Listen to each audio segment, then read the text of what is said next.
Some 40 years ago, my sister came home from school with a little black kitten, saying, "He needs a home." Her friend's cat had had kittens, and this was the last one left. So my parents said, okay. A couple of months later, this little boy kitten turned out to be a little girl kitten and gave birth to 5 little kittens of her own: Rag, Tag, Bobtail, Sonny, and Cher. So when it came time to find Rag, Tag, Bobtail, Sonny, and Cher homes of their own, my father decided to take this responsibility upon himself. He systematically interviewed and rejected every single person that was remotely interested in adopting one of these kittens. And my mother said, "Nigel, what are you doing? We need to find homes for these kittens." And he said, "Well, I know, darling, but the homes just aren't good enough." So I guess the apple didn't fall far from the tree, and the legacy still lives on. I would now like to introduce to you David from the Animal Guys with these 2 beautiful exotic cats, Boomer and Slade, and he's going to come and speak to you a little bit about them. Thank you so much for being here. Underpopulation is the problem. With the Eurasian lynx like Boomer here, they are threatened. Hopefully with the conservation efforts that are being made, they will not become extinct, but their numbers are pretty low, and that is because of habitat destruction, which is occurring all over the world at an extremely fast rate, and then for their beautiful fur coat. In the winter, they get a thick, luxurious coat that unfortunately has caused them to be hunted for these pelts. This is a cat that is specialized for living in a very particular type of environment. They need dense vegetation. They need a cold environment. They're adapted for living in the snow. So they can't just find new habitat. When their habitat is destroyed, they go with it. While I'm getting him out here, Slade is a serval, as many of you know, and they live primarily in just Central Africa, Southern Africa. A couple subspecies live in Northern Africa, but for the most part, they're a threatened species, borderline, getting better. So there's a lot of progress being made with this group. They're one of the few cats that have both spots and stripes, and they're actually the most successful hunters out of the cat family. They have a 50% success rate with hunting out of the average 10% that other cats have. So they're excellent hunters. They typically like eating birds, flamingos, teal, and then also small rodents. They'll dig for their prey. That's why they have such long arms. They can reach in and pull it out. And they also can jump about 10 to 12 feet in the air to catch a bird.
To get them off the streets, the problem is they're feral, so you can't make pets out of them, but they deserve to live their life in peace and in safety.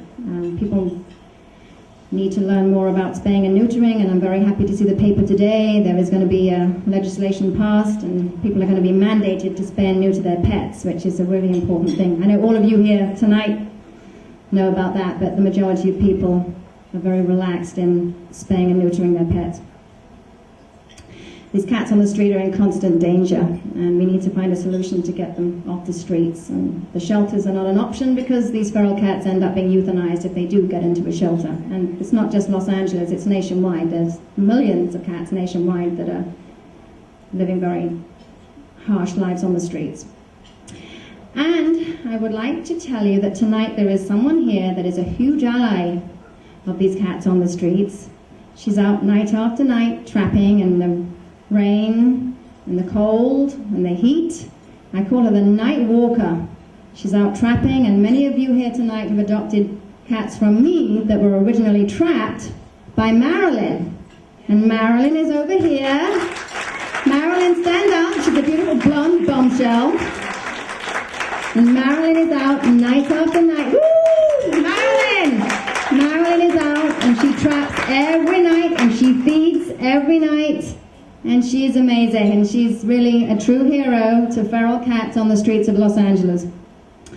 And there are many people, again, that I haven't been able to thank, but also there's 2 veterinarians here tonight. I'm very pleased to say I have Dr. Paige Evans from California Animal Hospital, who has been an enormous ally to me, and I love her. She's amazing. She's helped me out with many, many, many kitties.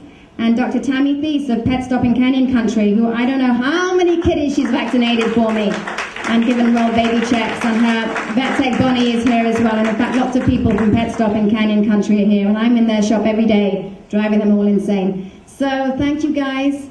And let me see, I don't know. I need to make a thank you to the jewelry auctioneers that are here tonight with some gorgeous jewelry. And if you... Valentine's Day is coming up, so it's a good idea to go and check out what they have. They have beautiful jewelry at amazing prices.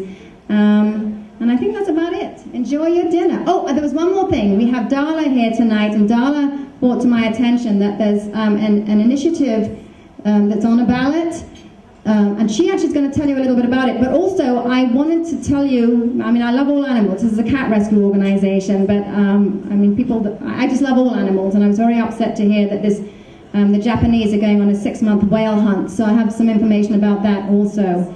But we have a historic opportunity to get an initiative on the November ballot, and it's not my initiative. I'm really not involved. I'm helping out a friend, but several animal organizations came together, and if we can get this initiative on the ballot, it would just make it a misdemeanor if you have an animal that is not allowed to stand up or turn around. And that's it. That's the whole thing. And most everybody's heard about veal calves. They're chained down. They can't stand up their entire lives. It also would affect chickens, and pigs are kept under a bar. They are not allowed to stand up for 8 months. And if you ever wake up in the middle of the night and turn over, imagine if you weren't allowed. So it would just get the initiative on the ballot so that the voters can decide. But even just getting the word out would help. So if you're a registered voter and you want to sign, the ballot is back. The petition is back here. Thanks very much. You lucky lady now. Now we'll have you pick. You get to pick. You better pick. Megan is your manager. 7198.